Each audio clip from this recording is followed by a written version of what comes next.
তো হ্যালো বন্ধুরা, সকালবেলা তো আমি এখন কি বানাতে চলেছি দেখো তোমরা। আজকে হবে গোটা গোটা পটল দিয়ে, নিজে দেখেছো আমাদের নিজেদের ক্ষেতের পটল, জমির, বাড়ি থেকে কেনা না। তো এই পটল দিয়ে বানাবো, মশলা দিয়ে ভাপা মতো বানাবো। তোমরা দেখে তো দেখো, পটল লাল লাল করে একদম ভেজে নিচ্ছি, গোটা গোটা ভেজে নিয়ে তুলে নেবো।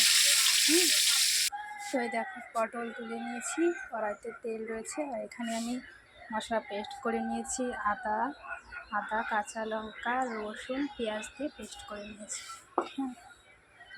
তো আমি এই যে জিরে দিয়ে দিচ্ছি, এই যে জিরে দিয়ে দিলাম, জিরে তো দিয়ে দিচ্ছি। এবার এই পেস্টটা কড়াইতে দিয়ে দেবো।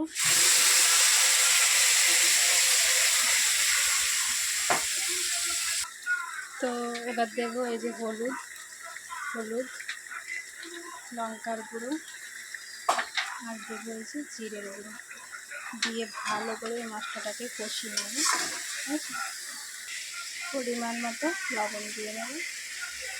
তো এই দেখো তেল ছেড়ে দিয়েছে মশলা থেকে, দেখেছো তেল ছেড়ে দিয়েছি। এবারে ভেজে রাখা পটলগুলো আমি দিয়ে দেবো। এই পটলগুলো দিয়ে এবার ভালো করে কষিয়ে নেব। তো বন্ধুরা দেখো, আমার পটল ভাপা রেডি। তো আমার ভিডিওটা ভালো লাগলে সাবস্ক্রাইব করে দিও আমার চ্যানেলটাকে। টাটা।